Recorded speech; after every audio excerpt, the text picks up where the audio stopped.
Rajamahendravaram rural MLA మాజీ మంత్రి TDP polit bureau సభ్యులు గోరంట్ల బుచ్చయ్య చౌదరి 81వ జన్మదినోత్సవ వేడుకలు ఆయన నివాసంలో ఘనంగా జరిగాయి. రాష్ట్ర పర్యాటక శాఖ మంత్రి కందుల దుర్గేష్ పెద్ద ఎత్తున కూటమి నాయకులు ఆయనకు శుభాకాంక్షలు తెలియజేశారు. ఎన్టీఆర్ తెలుగుదేశం పార్టీ పెట్టి తమబోటి వాళ్లను ప్రోత్సహించారని రూరల్ ఎమ్మెల్యే గోరంట్ల బుచ్చయ్య చౌదరి అన్నారు. సినిమాల్లో తల్లా పెళ్ళామా, వరకట్నం, ఉమ్మడి కుటుంబం వంటి సినిమాలతో సమాజ సేవ చేసి ఉన్నత స్థానానికి ఎదిగిన ఎన్టీఆర్ తెలుగుదేశం పార్టీ పెట్టి తెలుగువారికి ఎంతో గుర్తింపు తెచ్చారన్నారు.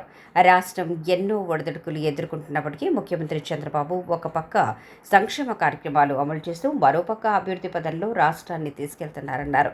37 మంది లబ్ధిదారులకు 31,40,000 సీఎంఆర్ఎఫ్ చెక్కులు క్యాడర్ వెల్ఫేర్ ప్రోగ్రాంలో భాగంగా రాష్ట్ర హెల్త్ వింగ్ ప్రధాన కార్యదర్శి గోరంట్ల రవిరామ్ కిరణ్ ఆధ్వర్యంలో టీఎన్టీయూసీ ఆటో కార్మికులకు ప్రమాద బీమా పత్రాలు అందించారు.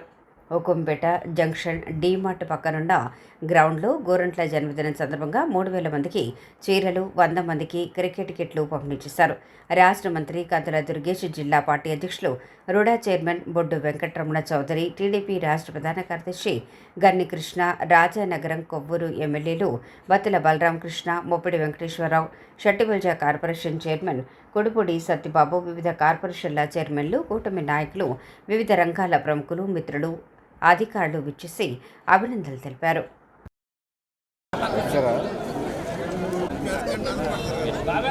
పేద కార్యకర్తలకు సాయం అందేలాగా కార్యక్రమాలు చేస్తున్నాం. ఈ రోజున నా మిత్రులు మేము అందరం కలిపి 3,000 మందికి మహిళలకి చీరలు ఇచ్చే కార్యక్రమం కానీ, యువతకి కిట్లు ఇచ్చే కార్యక్రమం కానీ, ఆటో రిక్షా కార్మికులకు ఉచితంగా ఇన్సూరెన్స్ చేసే కార్యక్రమాలు కానీ మేము అమలు చేస్తూ ఉన్నాం. అలాగే పేద కార్యకర్తలకు కూడా కొంతమందికి సాయం చేసే కార్యక్రమాన్ని ఈ రోజున అమలు చేస్తూ ఉన్నాం. మాటలు కాదు, చేతలు ఉండాలి. మనం చేసే రోల్ మోడల్ రాష్ట్రానికి ఆదర్శవంతంగా 10 మంది అనుసరించేలాగా ఉండాలని కోరుకునే వాళ్ళు అవుతామని. రాబోయే పురస్కారాలకి ఈ ప్రాంతాన్ని తీర్చిదిద్దడం కోసం కృషి చేస్తున్నాం. నిన్ననే 200 కోట్ల రూపాయలతోటి రూరల్ నియోజకవర్గంలో మంచినీటి అద్దెని తొలగించడం కోసం ప్రత్యేక కార్యాచరణతో ముందుకు వచ్చాం. అనుమతి ఇచ్చారు. 1 సంవత్సరం లోపల శుద్ధి చేసిన గోదావరి నీళ్లు మొత్తం రాజమహేంద్రవరం చుట్టుపక్కల ప్రాంతాలన్నిటి కూడా ఇచ్చే కార్యక్రమానికి నాంది పలికాం. దానికి చంద్రబాబు గారికి, పవన్ కళ్యాణ్ గారికి, లోకేష్ గారికి కూడా ధన్యవాదాలు తెలియజేస్తూ ఉన్నాం. అభివృద్ధి ధ్యేయంగా పనిచేస్తున్నాం. పుష్కరాలకు ఆలంబనగా అభివృద్ధి చేసి ప్రజలకి మెరుగైన సౌకర్యాలు కల్పించడం, చరిత్రలో ఉండేలాగా చేయటం. రాజమహేంద్రవరం చరిత్రలో నాది ఒక భాగమని నమ్మే దశలో ఉన్నాం. ఏం చేశాము అనే వాళ్ళకి అనేక సమాధానాలు ఉన్నాయి. ఇవాళ హౌసింగ్లో కానీ, నగర అభివృద్ధిలో కానీ, రహదారుల విశాలం చేయడంలో కానీ అనేక కార్యక్రమాలు, ప్రభుత్వ కార్యక్రమాలు అమలు చేసాం. బొమ్మూరు లాంటి బ్రహ్మాండమైన విద్యా కేంద్రాన్ని ఏర్పాటు చేసుకోగలిగాం.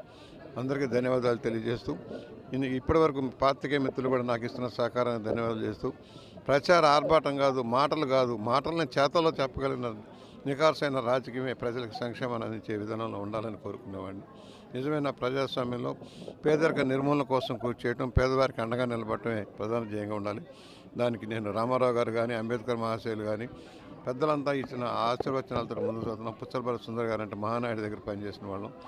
ఈ రోజున ఆ కార్యాచరణ తీసుకొని ముందుకెళ్ళి సమాజ సేవలో మరలా ఓపికన్నంత కాలం అవకాశాలు ఉన్నంతకాలం ప్రజలకు సేవ చేస్తానని సవినయంగా మనవి చేస్తూ ఉన్నాం.